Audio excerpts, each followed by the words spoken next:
Buen día. El día de hoy, 10 de octubre del año 2017, nos encontramos ubicados en el municipio de Tuxtla Gutiérrez para llevar a cabo una práctica del área de comportamiento de suelos que integra la carrera de Ingeniería Civil. El suelo es el material de construcción más abundante dentro de las prácticas de la Ingeniería Civil y constituye el soporte de las estructuras como edificaciones, vías, puentes, canales, torres, entre otros.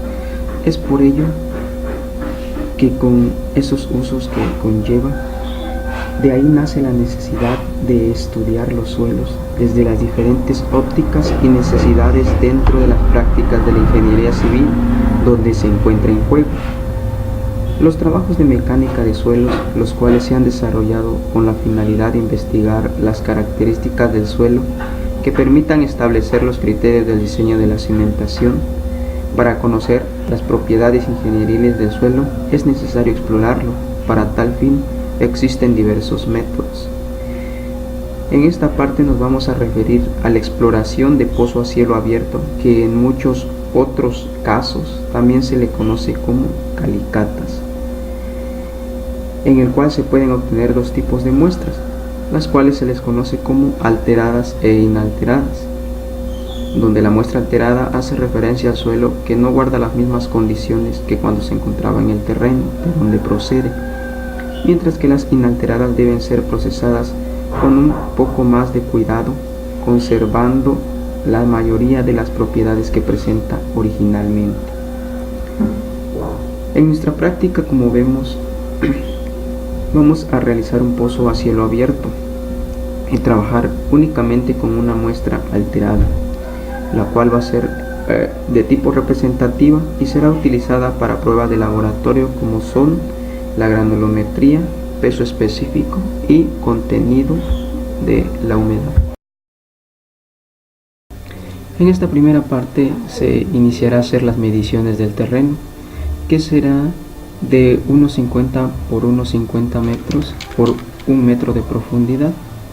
Ahí vemos cómo se está trazando y posteriormente utilizaremos un poco de pintura en aerosol de color blanco para marcar el contorno o el marco que indica las dimensiones de la excavación.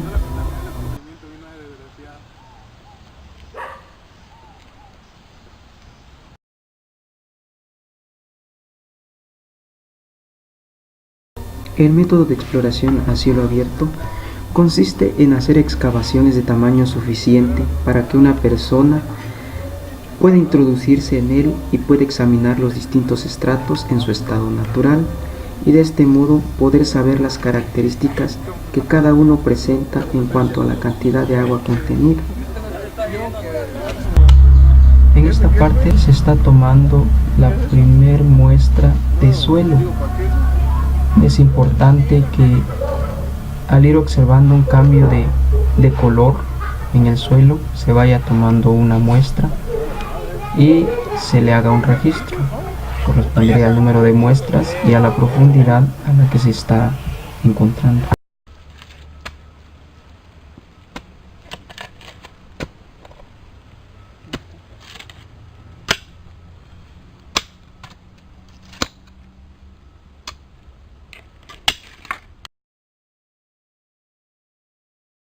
A ver si te... ¿Ves? Puta, tienes piñata, mami. Eso. Ahí la llevas. Se toman muestras alteradas en cada estrato. Se pueden tomar a medida que progrese la excavación o bien una vez terminada esta. Para realizar el muestreo se abre una ranura vertical de sección uniforme de 20 centímetros de ancho por 15 centímetros de profundidad y se extrae el material representativo de cada estrato, aproximadamente de 15 a 20 kilogramos. El material se puede colocar en costales de tejido cerrado o en bolsas de polietileno.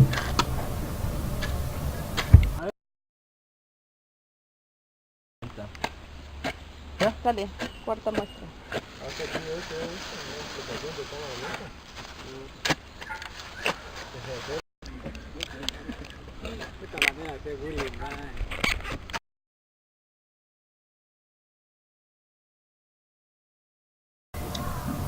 A una profundidad de 50 centímetros se trazó a dimensiones más pequeñas un cubo para representar lo que es el peso volumétrico. Esta parte es algo importante para analizar la cantidad de suelo que se está extrayendo del total del pozo de cielo abierto.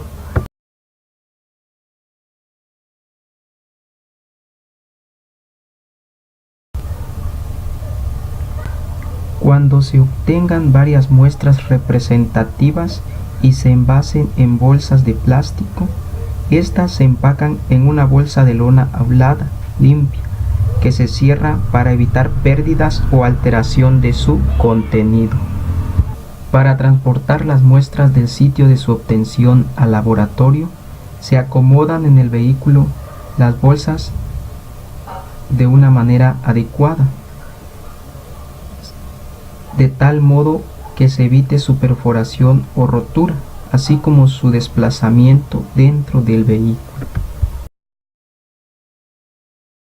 Se efectúa la clasificación del estrato, también conocida como estratigrafía, y con la información de las propiedades índice se debe programar el muestreo alterado que sea representativo de cada uno de los estratos del suelo cohesivo que se detecte.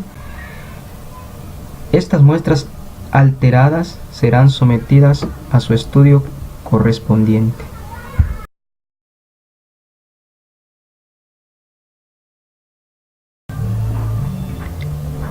Se denomina peso volumétrico de un suelo al peso de dicho suelo contenido en la unidad de volumen y generalmente se expresa en kilogramos sobre metro cúbico. Las medidas del cubo de suelo que obtuvimos, obteniendo un ancho de 20 centímetros, largo 26 centímetros y una altura de 16 centímetros. Calculando el volumen, obtuvimos 8.32 por 10 a la menos 3 metros cúbicos. También se obtuvo el peso en kilogramos, que equivale a 23.3 kilogramos. Realizando una operación aritmética básica, dividimos el peso entre el volumen para obtener el peso volumétrico de este suelo, que nos da un total de 2.800 kilogramos sobre metro cúbico. Ya habíamos dicho con anterioridad que se denomina peso volumétrico de un suelo al peso de dicho suelo contenido en la unidad de volumen y que generalmente se expresa en kilogramo por metro cúbico. De ahora en adelante llevaremos a práctica lo que es el peso volumétrico seco y suelto y el porcentaje de humedad de dicho suelo. El peso volumétrico seco y suelto es el peso del suelo que se requiere para llenar un recipiente con un volumen unitario especificado. El volumen al que hago referencia es ocupado por el suelo y los vacíos entre las partículas del mismo. De forma más clara, podría decir que el objetivo del peso volumétrico seco y suelto es obtener la cantidad de suelo en kilogramos que se puede lograr por metro cúbico al vaciar material a un recipiente de volumen conocido y sin darle acomodo a las partículas. En lo que se refiere al contenido de humedad, esto consiste en determinar la cantidad de agua que posee nuestra muestra de suelo con respecto al peso seco de la misma muestra. Para ambos casos, para ambas pruebas, lo que es peso volumétrico seco y suelto y lo que es el contenido de humedad, es necesario, como su nombre lo dice, secar el suelo. Para tal fin se muestra la práctica como sigue. Se debe vaciar las muestras de suelo en un lugar limpio y mezclarlo perfectamente. Seguidamente se debe realizar el cuarteo, que consiste en dividir la mezcla en 4 partes para posteriormente tomar 2 partes opuestas de la misma. Estas 2 partes deben volver a mezclarse nuevamente para obtener el peso del suelo húmedo. Es importante pesar el suelo y tomar nota de ello, ya que es un primer dato que nos servirá para calcular el porcentaje de humedad contenido en la muestra con la que se está trabajando. Seguidamente de obtener el peso de nuestra muestra, esta debe colocarse en un recipiente de aluminio y ponerse a calentar para retirar todo grado de humedad que en ella se encuentre presente. Después de calentar nuestra muestra por un tiempo de 30 minutos, esta debe volver a pesarse nuevamente para obtener el dato del peso de nuestro suelo seco y suelto.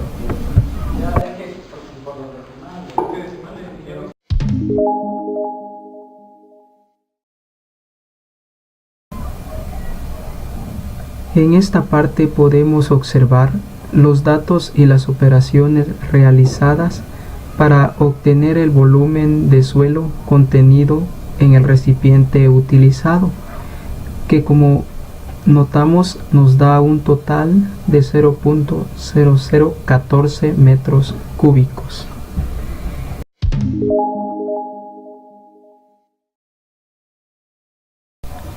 Debe calcularse entonces el peso volumétrico seco y suelto de nuestro suelo, que es la relación del peso seco y suelto entre el volumen del mismo, que nos da un total de 1071.42 kilogramos sobre metro cúbico. Asimismo, se obtiene el porcentaje de humedad, que es la diferencia del peso húmedo menos el peso seco y suelto de nuestro suelo, dividiéndose esto por el peso seco nuevamente, multiplicándose por 100 unidades y dando un total de 6.66% en porcentaje de humedad.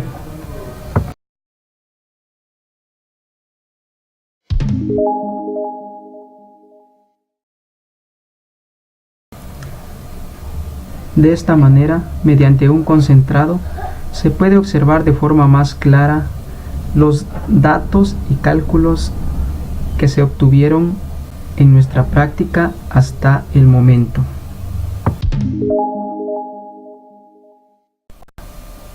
La granulometría es la medición de los granos de una formación sedimentaria y el cálculo de la abundancia de los correspondientes a cada uno de los tamaños previstos por una escala granulométrica. 1 kilo 450 gramos. Como primer paso, se toma la porción de la muestra que pasó por el secado del suelo. Se pesó 1450 gramos, que es la cantidad con la que se hará el análisis granulométrico.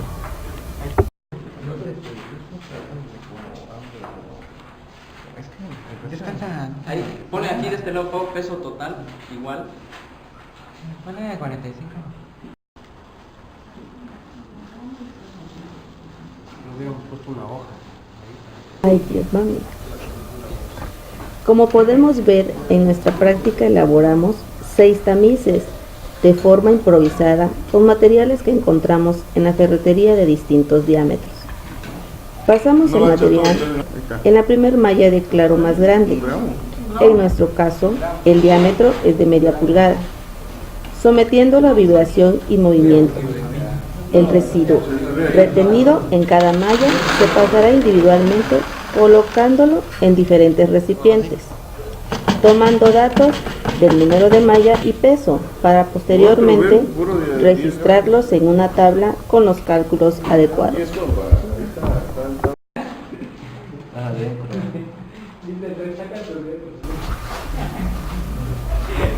Se tienen los resultados del material que pasó por cada malla en cada recipiente.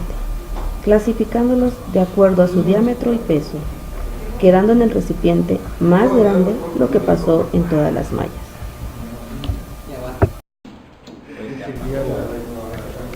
Se concentraron los datos en una tabla para hacer los cálculos de los porcentajes retenido, el porcentaje acumulado y así como el porcentaje que pasa en cada malla.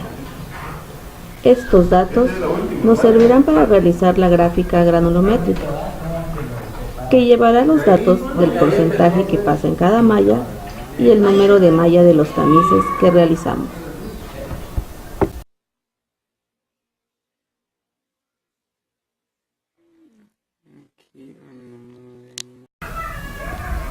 Estos datos se pasan a una hoja de cálculo de Excel, vaciando los datos en la primera columna, que son los números de mallas, en la segunda columna el peso retenido en gramos, en la tercera columna el porcentaje retenido. Esto se obtiene de las operaciones aritméticas básicas, multiplicando el peso retenido por 100 y dividido entre el peso total de la muestra, que son 1450 gramos. Tenemos .69. Vamos a sumar la malla de 3. Para obtener el porcentaje acumulado, es la suma del porcentaje retenido y el porcentaje acumulado. 100 menos los 60.69 menos Para obtener el porcentaje que pasa en la malla, se obtiene de la resta de 100 menos el porcentaje acumulado. De granulometría, los resultados para hacer una gráfica. Para realizar la gráfica granulométrica, se toman los datos colocando de manera vertical el porcentaje que pasa en la malla y de manera horizontal el número de mallas, colocándolos del número menor a mayor los datos a utilizar, como se observa en la gráfica. El material que nos quedó de la última malla, que pasó la número 10, se toma una porción del material y se procederá a sacar sus características del suelo. Dilatancia se obtiene de la mezcla de tierra y agua, realizando una figura geométrica elemental de 4 centímetros de diámetro y de grosor 1 centímetro, que quepa en la palma de la mano, y se le darán golpecitos con la otra mano. Si sobresale agua de manera rápida, lenta o nula, será la anotación. En esta práctica es nula y corresponde a la arcilla por no presentar muestra de agua en forma rápida. Tenacidad.